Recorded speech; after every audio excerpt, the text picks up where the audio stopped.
And now I would like to introduce, I'm not sure everyone is here this evening, but in order to get us started, I want to introduce the people who are primarily responsible for bringing this to you. First, starting with Mayor Lee, who made a discussion of charter reform part of her plan for things to address in the first 100 days. And so she is the initiator of this process. Do we have the mayor here? Hey, Gail, this is Preston Kilgore, Deputy Chief Staff to the Mayor. She is running about a minute or two late. She's logging on any second. Absolutely no worries then, because maybe we'll start with Councilmember at Large Rowena Brown, who is co-sponsoring this evening's program. Is Councilmember Brown in the room? I am here. Hello. Terrific. Take it away. All right, that sounds good. Well, good evening, everyone. Thank you so much for joining us virtually as we kick off this first kind of virtual town hall, this conversation. As mentioned, I'm Councilmember Rowena Brown. I get the opportunity to serve as the only at-large council member. And I just really want to thank, the mayor's team, Spur, League of Women Voters, for helping us to really, basically put our thinking caps on and consider charter reform. And I believe that this initiative is not one that's focused about power, but it's about how we can make sure that city government actually works for the people who call Oakland home. Oakland's charter is definitely it's more than a legal document, but it's really the city's operating manual.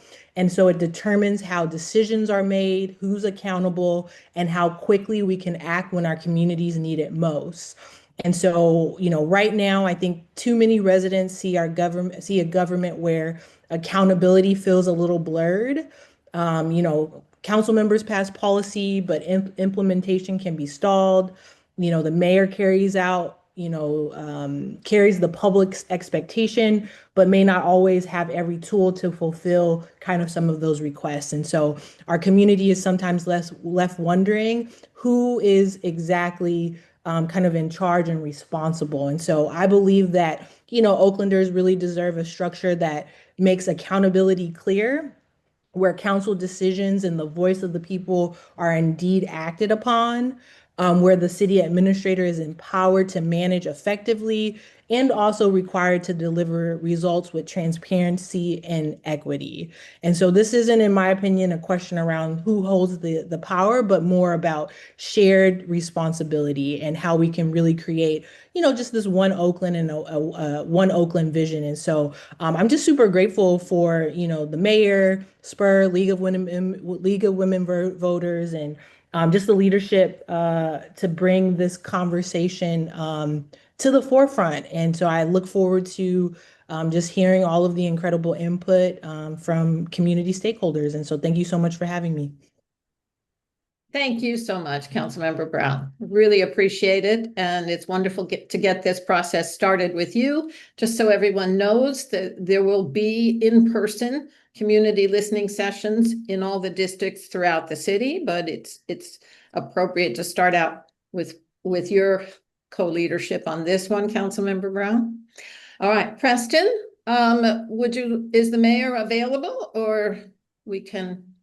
Yeah, can you hear me? Yes, Mayor Hi. Lee, welcome. Yeah. Hey, how are you? Just very well, thank you. So pleased that you are here, since the initiative for all of this traces back to you. So we're really happy to have you here to make some remarks tonight on this kickoff listening session. Well, thank you so much. Let me thank Councilmember Brown for your leadership as kicking this off in terms of our listening sessions and community engagement, and also for your commitment to civic engagement, to transparency, to accountability, also to Spur and to League of Women Voters, and to all of our working group members. Thank you all so much for getting us this far. I think, well, I'm sure you know that we've already met a few times, 3 times since August, and these discussions have been thoughtful, they've been honest, they've been full of ideas, just how to make our government be more responsive to people in our city.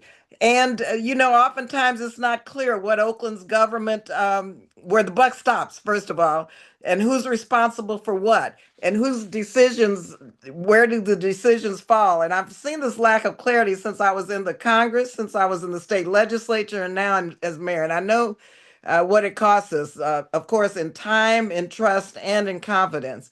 And so when residents see potholes which go unfilled or illegal dumping pile up, it's not just about the issue. It's about whether people believe the city hall can truly deliver.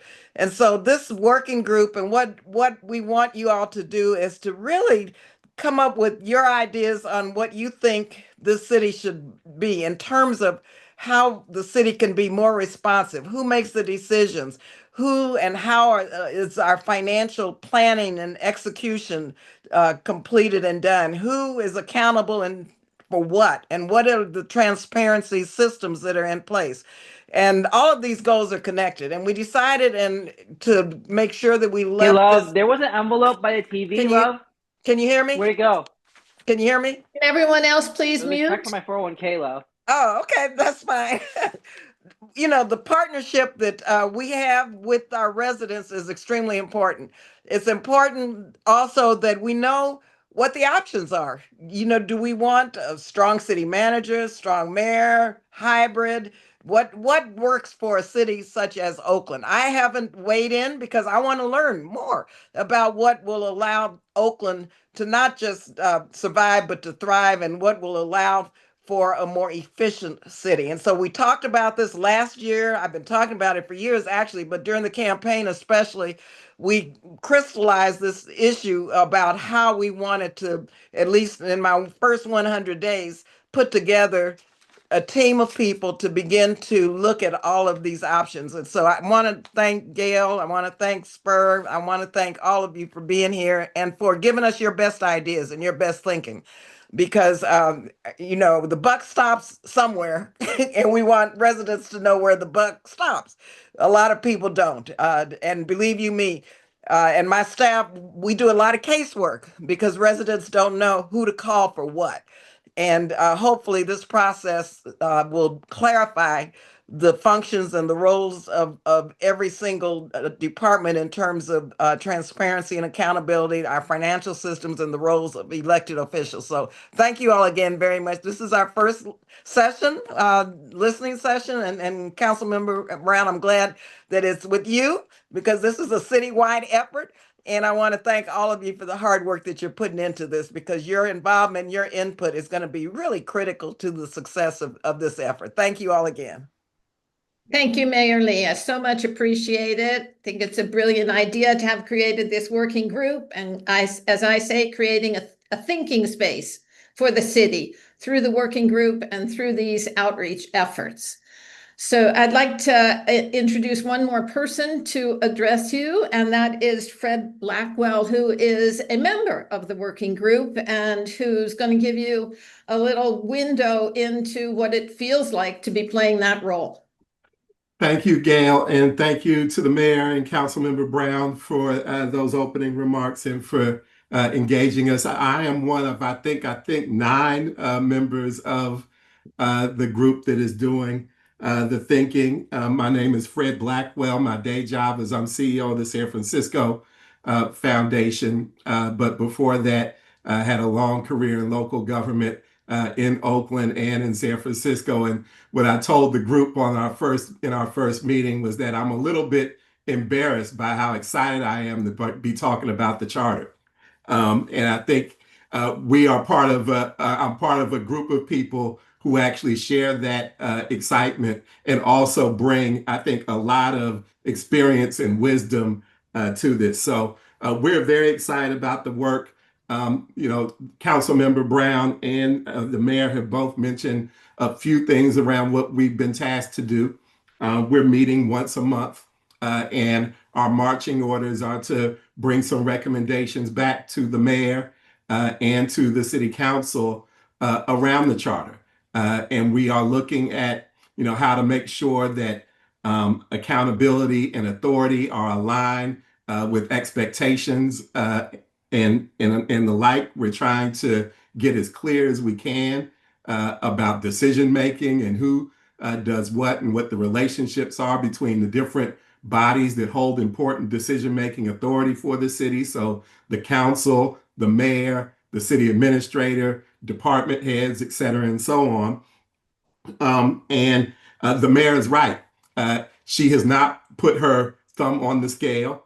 And this is really a process that is about making sure that Oaklanders understand what's in the charter, why it should be important to them, and get the opportunity to weigh in on what we think the right form of government is for Oakland. And I think one of the reasons why that we're excited about this is because we as a group believe that starting with a good foundation, which is the charter, is prerequisite to Oaklanders getting the government they need and deserve.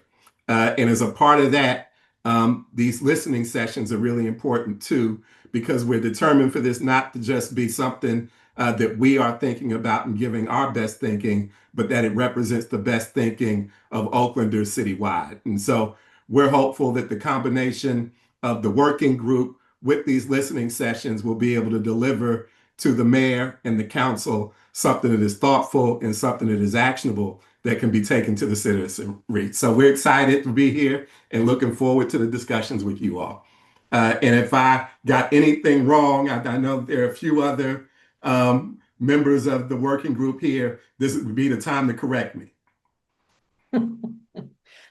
Thank you, Fred. Really appreciate it. And thank you for noting as well that there are other members of the working group in the audience tonight, and there will be members of the working group at each of the actual in-person sessions that'll be happening in all 7 council districts. Let's move on and give you a little preview of the agenda this evening. We've had our opening remarks. And we're going to discuss a little bit more in the next slides about what the specific charge of the working group is. And Fred's given you a preview of the fact that we are holding these meetings around town because it's critically important that we have your feedback. And we understand that the city charter can be a somewhat esoteric topic. The poll showed us that we have different degrees of familiarity with it. So a part of tonight's program will be to help us learn what a charter is, learn a little bit about the contents of the charter and its history. And then we're going to be looking at the 2 principal governance options for that cities choose between in determining what the structure of their government will be. And we will proceed by having a discussion of first one of the options, an explanation, and then discussion. And then the second option, explanation and discussion. And then we'll finish off with some discussions in which, we compare the 2 and consider what questions have arisen. And speaking of questions, we're going to ask you to use the chat function and to use Q&A here to place your questions in the chat. So that'll be the most efficient, and we'll be trying to reach all of the questions that you raised tonight. And I also want you to know that aside from being here, we will be bringing the working group members will hear some of what you're presenting tonight, some of the questions you're asking, the ideas you have, but we will also systematically be bringing those to them so that everything is captured both this evening and in the in-person sessions around town. And then finally, we'll close to let you know what else is on tap and the next steps that you might take. So next slide, please. So we've explained a little bit about the working group and its purpose and its goals, but I want to put that in context. One reason why we have very specific goals is because the charter is an extensive document and it covers a great many things about the governance of the city of Oakland. So in order to have a manageable scope of work, Mayor Lee has asked the working group and its report to address these 3 particular issues. Are there ways potentially to change Oakland's charter to better define the role of elected officials? Are there ways to change the charter to address responsible city planning, financial planning in particular? And are there ways, finally, to improve government accountability and transparency? So that's the focus of the working group's research and discussion. Next slide, please. And here you have the list of people who are members of the mayor's working group. As we said, they'll be here and at the other meetings being held around town. You also can find this information on the mayor's website. Next slide, please.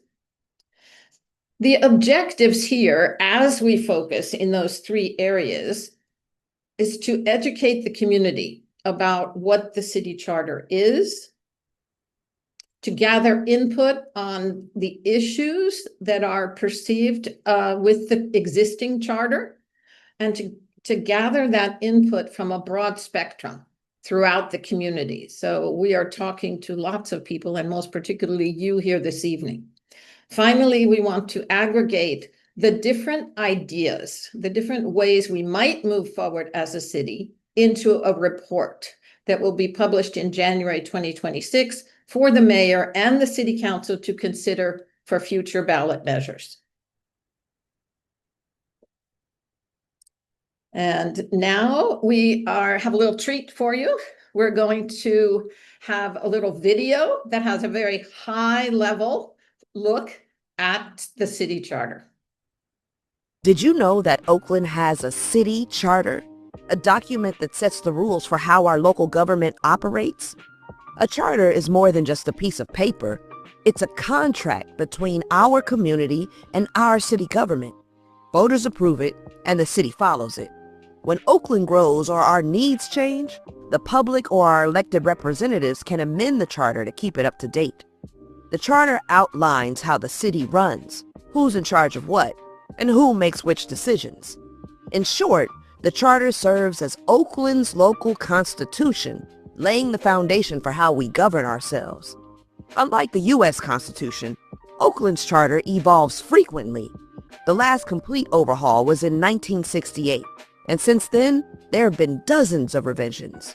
The most significant change came in 1998, when Oakland shifted from a system called council manager, where the mayor sat on the city council, to one where the mayor leads the executive branch. This created a separation of powers between the executive and legislative branches. Both systems can work well, depending on how they're designed and implemented. Lately, it's been the talk of the town that Oakland's charter is in need of change to better respond to the priorities of Oaklanders. Some say the roles and responsibilities of city officials aren't clearly defined. Others point to recent budget challenges and wonder if charter changes could help stabilize the city's finances. And many simply want greater accountability and transparency from city leaders. To address these questions, Mayor Barbara Lee has formed a working group led by the League of Women Voters and SPUR to review the charter and make recommendations for improvement. But remember, any proposed changes must be approved by Oakland voters. We all want an Oakland that works for everyone. Get involved and help shape our city's future. Thank you very much. You're the first audience that has seen this video. So hope you enjoyed it. Let's move into a little overview of the charter. As the video and we have been pointing out, the charter is the framework for how Oakland city government operates. It lays out who holds the power and which powers, how those officials operate and are held accountable. It tells you what rules govern city employees. And it explains how essential municipal functions like budgeting, licensing, infrastructure, and elections are all carried out. We've given you a link to the charter here. It can be tough sledding, but even looking at the title and table of contents will give you an idea of how the charter structures our government. Next slide, please. I want to give you just a moment of history here to give you a view into how the charter has been updated through history, in each occasion changes being approved by the voters. So if we take a look, we see that we go way back pre-Civil War to find when Oakland was incorporated as a town. But it wasn't until 1876 that voters elected the first city council. I'm just going to select a few of these historical touch points to give you a sense of how things evolve over time, and how things toggle back and forth in terms of leaning towards one form of government or another. In 1910, the commission form of city government replaced the ward system. And 20 years later, we established a council-manager system of governments that removed the executive powers of the mayor. You'll hear more about that council-manager system this evening. But then in 1968, we adopted the current charter. And in 1998, Measure X passed and changed the city's governance structure from that council manager form to a quasi-strong mayor form. So the timeline is interesting in and of itself, but also instructive in this process. The charter changes as Oakland changes, and as we, the people, determine that changes would serve the city better. And at this point, I'm going to turn over the presentation to my colleague from SPUR, Nicole Nedich. Hi, everyone. So I'm going to talk a little bit about our form of government here in Oakland, and then set up what we're going to do in terms of the discussion here tonight. So where we're starting is from this really sort of high-level question of what is our form of government. There's a lot of, as Gail mentioned, we changed the charter a lot. It's constantly evolving. But the biggest question that we've heard through the research that we've done over the last several months is this basic question of our form of government. American cities typically adopt either a strong mayor or a council manager form of government. A strong mayor system is where voters elect a mayor as the chief executive that oversees the operations of the city, while a separate city council serves as the legislative body. In a council manager system, the elected council appoints a professional manager to oversee operations while retaining legislative authority. And that's what we're primarily going to talk about this evening. So Oakland's current governance structure has evolved over time, as Gail said, and has resulted in some element of integrating both models, both the strong mayor and the council manager system. We have a mayor that's elected at large that does oversee the executive branch of government. We have a city council that oversees the legislative branch of government. However, we have certain things in place in Oakland that are not typical of regular strong mayor forms of government. For one, most strong mayor forms of government have the mayor has the ability to veto legislation, serves as the chief executive for the city, and has sort of direction over the hiring and firing of department heads. In Oakland, we have a mayor that doesn't have this ability. They can cast tie-breaking votes, but not veto legislation or budget items. We have something different called a chief elected officer, and the mayor only has direct oversight over the city administrator and the chief of police. We still have a strong city administrator in Oakland that oversees the rest of the departments that's still present from our council manager form. As Gail mentioned, we have been doing quite a bit of work to really understand what the challenges are as it pertains to Oakland's charter. We've done interviews with dozens of people in Oakland that have experience working with and under Oakland's charter, but we've also interviewed people in cities outside of Oakland as well. And we've kind of heard these three key things that continue to come up over and over as we're as we're talking about Oakland's charter. The first key issue that we've heard is misaligned authority and accountability. That there's unclear roles and misaligned authority in Oakland's government that creates a gap between public expectations, who people think has the authority to do certain things, and actual power. That the mayor has limited authority despite being elected to lead, while the city council is accountable to citizens without real oversight of the administration. That the city administrator faces conflicting priorities that hinders coordination, accountability, and consistent results. The second key issue that we hear over and over is this idea of ineffective financial planning and how our charter makes it difficult to make decisions around our finances. That the city council is required to make complex budget decisions where they don't always have or are not given all of the information that they need to make the decisions that they need to make. That they don't have a lot in terms of analysis or time or information. They rely on staff interpretations that they can't always verify. And that this dynamic leads to competing revenue assumptions and unfunded mandates that aren't always based in what the true implementation costs are. And then the third key issue that we've heard frequently is around growing organizational complexity. As things are not working, rather than trying to go back and fix what's not working, we add layers of oversight and complexity that doesn't always improve the accountability.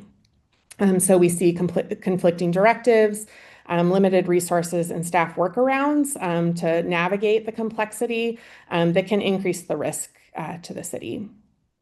And then with leadership changes, sometimes there are short-term wins that are looked for without sort of having the long-lasting results that we're all looking for. So today we're going to present you with two different approaches to try to address these problems. They're definitely not exhaustive or definitive. I think you'll learn through these presentations that there's a lot of different ways to structure these things. And so we're just providing two different options. But the idea is to sort of jumpstart a conversation to help you understand the nuance of the kinds of decisions that we need to make. And to get your thoughts and ideas. They definitely don't capture every nuance involved or every decision that needs to be made. You might not agree with every point that we've laid out about the benefits or the trade-offs that we've presented here, but they are the most common perspectives and arguments that we've heard, that this group has heard in our work and our interviews to date. So with those points in mind, we ask you to consider the benefits of each of the two approaches that we're going to be presenting to you and have you discuss which approaches might be a better fit for Oakland. I think we've had a couple of questions come in, and so I want to take a pause right here just to make sure that we're answering any questions before we move forward. Nicole, we have a couple of questions. I'm going to merge two of them into one. Doesn't the Oakland mayor have considerable say in the hiring and firing of public safety chiefs? Does this include both the police and fire chiefs? I can take that from my understanding, and I would want to just double check this, but my understanding is that the mayor oversees directly the chief of police, but there is a kind of a complicated reporting structure there with the police commission as well as the city administrator. There is some reporting directly into the city administrator as well. On the fire chief reports directly to the city administrator. Thank you. The next one is our city takes 45 to 60 days to pay invoices. Is there something in the charter that can address that? It's a really good question. I do think that it kind of points to some of the organizational complexity questions that we've heard a lot about.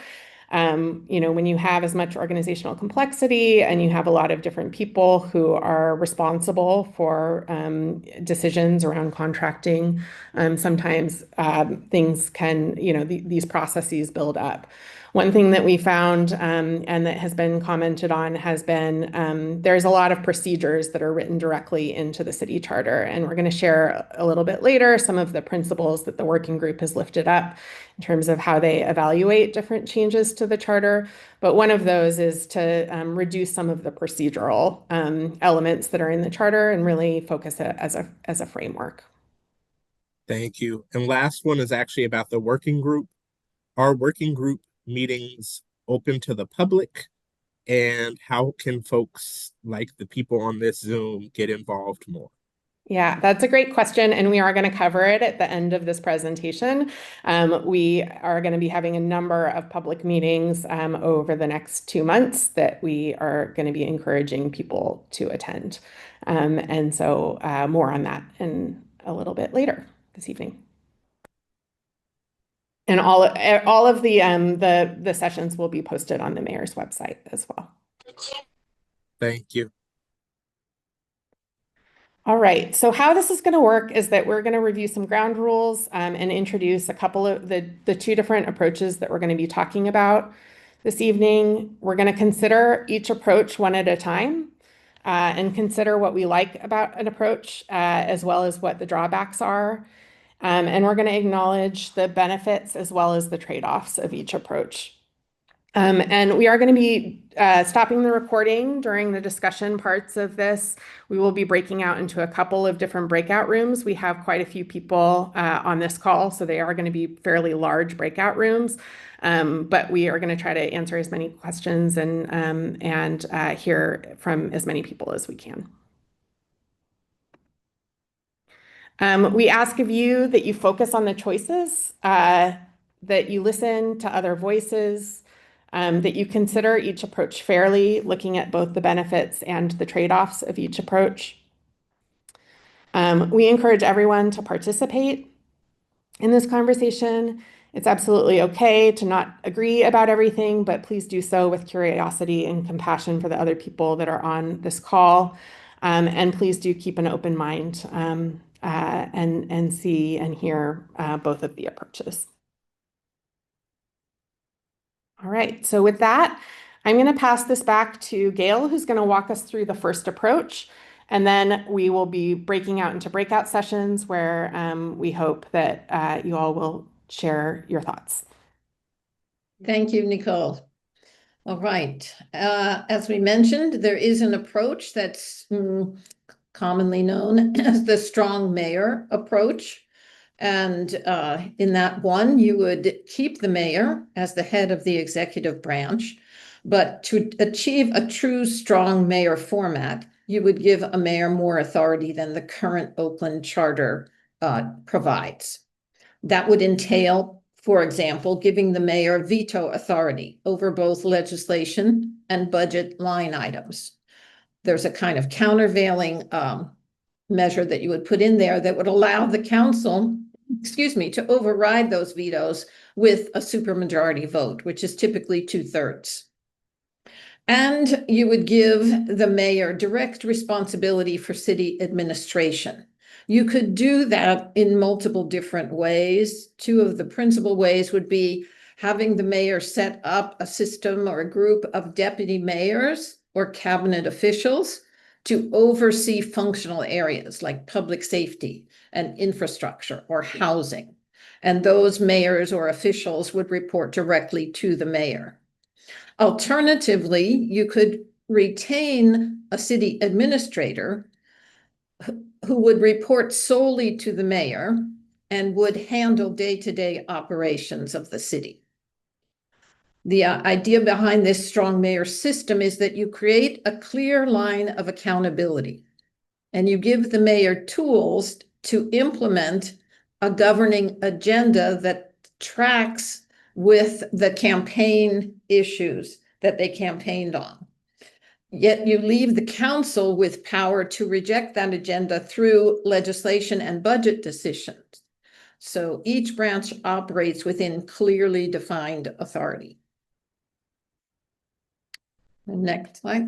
This is a little schematic that just gives you a visual to show that the process begins with the voters, right? These are elected positions, both for the city council and the mayor, but distinct roles for the city council, giving it the legislative realm, and the mayor, the executive realm.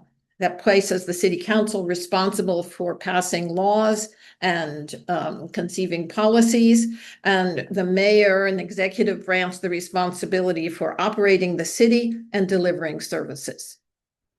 Next slide, please. To give you a bit of a comparative here, we've got a little chart. All of the cities named here, in addition to Oakland, including Fresno, San Diego, Los Angeles, San Francisco, have a strong mayor. And just to give you a little sense of how these charters differ, both in the large matters and in details, we've shown you what the mayor's title is in each of these cities, embedded in the charter. So it's most frequent to call the mayor in a strong mayor system the chief executive officer, whereas Oakland's charter calls the mayor the chief elected officer. And here you see how distinctive it is in an allegedly, strong mayor system to not have the veto power. The other four examples here, and most of strong mayor cities, you would see this veto power over legislation and budget as part of the mayor's powers. And there again, you would also see that when the veto power is given, there's the authority for the council to override it with either a specific number of votes or a certain percentage of the vote. Next slide, please. For each of the systems that we're going to describe to you this evening, there are values and benefits that are particular to that system, and there are also drawbacks. So let's go through both of those with respect to the strong mayor. Probably the primary value and benefit, at least the one most often mentioned, is clear accountability, because voters can then directly attribute success or failure to a single elected executive, because you've empowered that executive with the ability to realize a particular program. This creates electoral incentives for the mayor to deliver results and ensures that the person with the executive authority is directly accountable. There's also the fact that when you empower the chief executive, you get unified executive direction, because department heads report to the mayor. They receive consistent priorities from one leader rather than having to navigate competing demands from the mayor and the council. There are also ways in which strengthening the mayoral hand, particularly by giving the veto power, actually promotes legislative and executive collaboration. Because having a veto power as a mayor fundamentally changes the dynamic between the executive and the legislative branch. It requires that they work together, since they can each block the other's initiative. So it's not the situation we have now where the mayor proposes the budget and then the council passes it. Here, no budget would get passed in a strong mayor system unless negotiation has happened and things have been allowed to, they have reached agreement on what will ultimately pass. Also, as a value, you have fiscal discipline and priority setting. A line item veto gives the mayor power to block unfunded programs or initiatives that the mayor believes the city lacks resources to implement effectively. It also checks citywide interests. The mayor can prevent council decisions that may harm citywide interests, administrative functions, or long-term fiscal health. With one strong mayor, one also achieves speed and decisiveness. You concentrate authority, you get a faster response to crises and emerging challenges, or when you're implementing complex initiatives that require coordinating across departments. And then finally, strong mayors have a role outside of the city in exercising regional leadership. A powerful mayor can speak authoritatively for the city when they're negotiating region-wide, and they can promote the economic development efforts and intergovernmental relationships for the city. And this visibility of a single strong mayor can attract investment and elevate the city's profile. And those are all the pluses. Let's take a look at the other side. Next slide, please. As with both models, again, you have trade-offs and risks when you move in a certain direction. So you're concentrating power by giving more power to the mayor. That vests significant authority in one person, and therefore increases the risk of abuse, corruption, or capture by special interest. Executive power can be used to reward allies or to punish opponents. And the quality of government that a strong mayor delivers depends on the individual. Because an individual has electoral popularity doesn't mean that they have the competence to manage the city. It's possible to have a charismatic but administratively weak mayor who could make governance worse. A strong mayoral system may also drive a short-term focus because electoral pressures may cause mayors to move towards visible and quick wins rather than long-term investments with delayed payoffs. Things like infrastructure maintenance and systematic operational reforms may be deprioritized compared to projects that generate immediate political capital. And while the veto can be a tool for forcing collaboration, it can also enable instruction. So a mayor who is opposed to council priorities could repeatedly block legislation with the resulting gridlock. And there are questions of democratic legitimacy as you allocate power throughout the government. You have one person in a strong mayor system elected by a simple majority holds more power than 8 council members who collectively represent broader constituencies. This concentration of power may feel less democratic, particularly in a diverse city where different communities have competing needs. And there are underlying problems that the model itself does not resolve. There are things like performance tracking, institutional knowledge deficits, financial information gaps, or organizational complexities. And these may require separate charter provisions, regardless of whether you go in the direction of strong mayor or council manager forms of government. Next slide, please. So at this point, we're going to break into groups. Nicole will be in one, I in the other. And at this moment, we'd really like to explore with those of you in each group what questions you have and what stands out to you, particularly with respect to this model of government.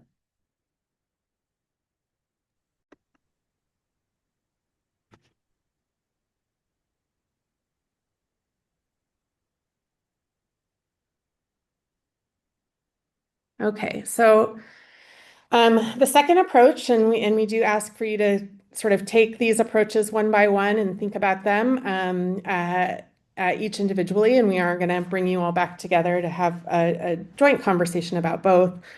But the second approach is having the mayor lead the legislative branch as president of the council, and this follows more of the council manager approach that we spoke about earlier, where the mayor is is a voting member on the city council.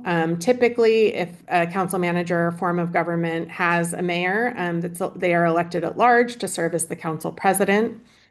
The mayor or council president would chair the meetings, set agendas, and serve as the city ceremonial head. They would hire a city manager. The council altogether would hire a city manager that's typically subject to removal by a council majority vote.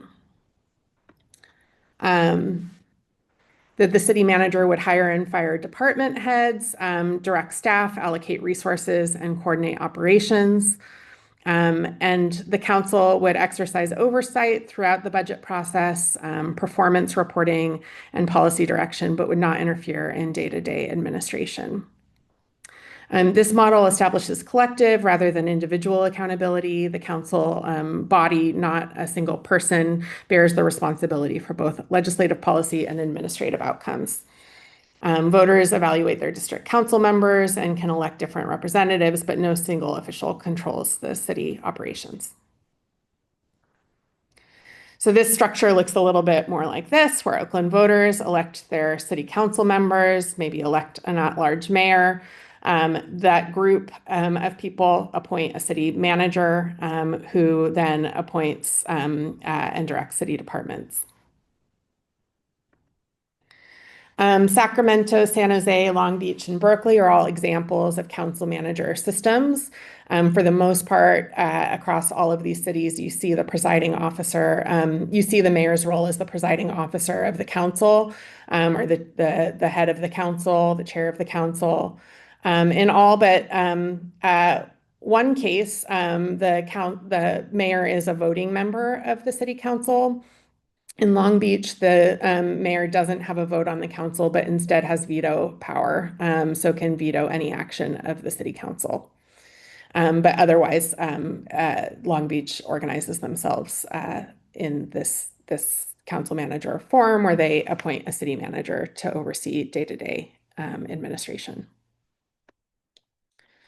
So some of the values and benefits that we've heard most frequently are that there's professional management, that the city manager is selected for administrative competence rather than political appeal, brings professional expertise in municipal finance and organizational management, public administration.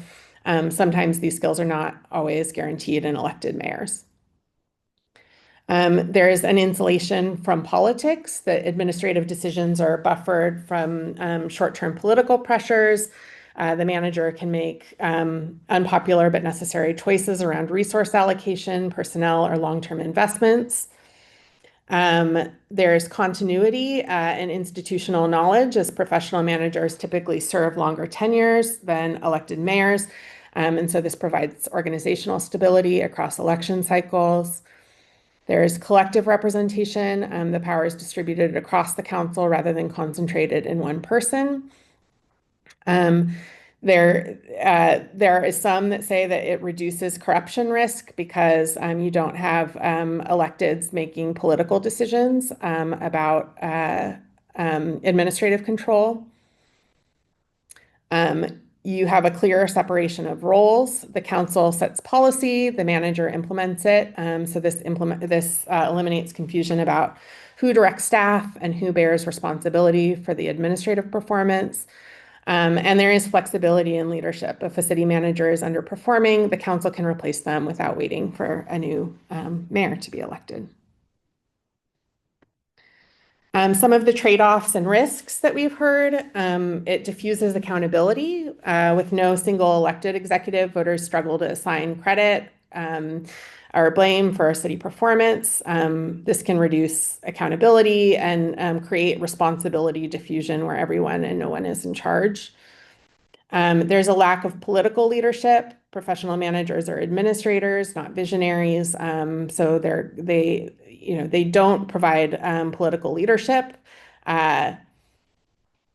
They provide administrative support. If there is no council consensus, if the council is fractured or dysfunctional, consensus might be difficult to achieve. It can result in slower decision-making.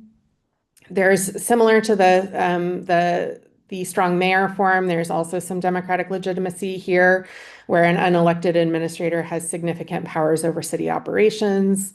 The manager influences what policies are seen as feasible and how aggressively they're implemented without having direct voter accountability.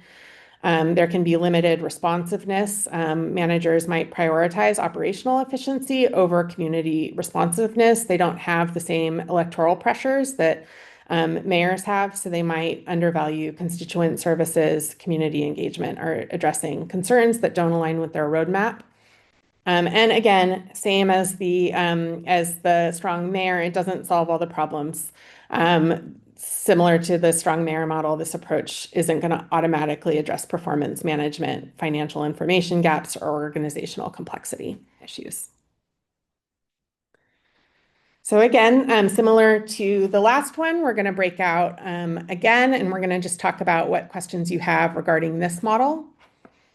Nicole, before we do that, there is one general question that several people had. Is under a council manager, is the mayor elected by the council or by voters? So that is different in different cities. In all of the ones that we laid out as examples, the mayor is an at-large representative that is elected by voters. For the purposes of this exercise, that's what we were assuming, is that the mayor is directly elected by voters as an at-large member of the council.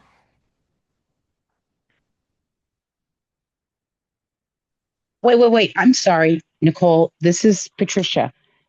When you say as an at-large member, so then we would not have an at-large member anymore?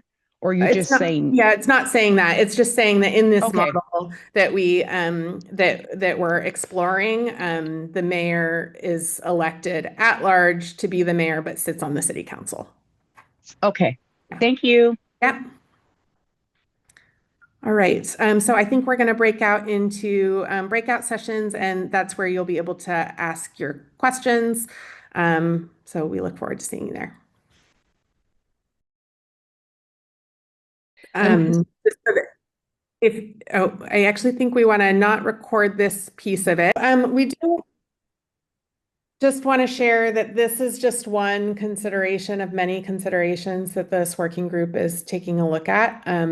As we shared at the very beginning, there was, there's these 3 goals, and it's kind of been woven into these guiding questions that the working group is focused on. The working group also lifted up a set of principles that I think we shared in different elements today. But just to kind of share, some of those are that the charter should be a constitution, not a procedure manual, that we want to promote simplicity to achieve transparency and efficiency, keep it adaptable to avoid frequent amendments, align authority with those that the public holds accountable. We want to balance trade-offs, empowering leadership positions while maintaining community voice, build in mechanisms for collaboration across branches, account for related costs needed to implement any proposed structures, and improve service delivery by reducing fragmentation and confusion. And many of you have lifted up a lot of these principles tonight and probably added more to this list that we'll be considering as we move forward. So finally, what can you do? We are going to be having a number more of these meetings. They'll be structured similar to this, but will be in person, and we'll have smaller group conversations. We'll be doing one in each of the council districts, as well as one additional one. So these are the dates of these. They are on the form that you filled out to come to this. We'll also be releasing a survey that will have the ability to get even deeper into some of your thoughts around different charter reforms that should be considered, as well as help highlight things that you think that we should be focused on as well. And then finally, the final report will be released in January. There will be some public programming that will be surrounding that. And just a reminder that we said at the very beginning of this, that any potential changes will have to go to voters, and there will be some sort of a process to get those onto ballots. So this isn't your only opportunity to weigh in on decisions. There will be a whole process that happens after this. But this working group, the goals of it is to put together a comprehensive report with various different options for the mayor and the council to consider. So we want to thank everybody for your time this evening. The mayor's website, mayorbarbalee.com/charter reform, is where these materials will be posted over the next few days. We will be posting other materials as they're developed. So we encourage you to take a look at that site and reach out to us if things come up as well that you'd like to share. So just want to thank everybody. thank you to the presenters today, to Councilmember Brown for hosting us this virtual event, and to the mayor for forming this working group, as well as to all of the working group members that have put a ton of energy and time into this process so far. And then especially to all of you for just coming and sharing your thoughts with us this evening, and for participating in this process. We definitely need your support and your input to be able to make sure that we have Oakland for everybody. So thank you. Yes, thank you very much. We hope we've whetted your appetite, and we'd like to see all of you at one of the in-person meetings as well. These issues all deserve, multiple sessions of review. So if you're intrigued, if you're interested, do consider coming to one in your council district and meeting yet other members of the public where you can discuss these ideas.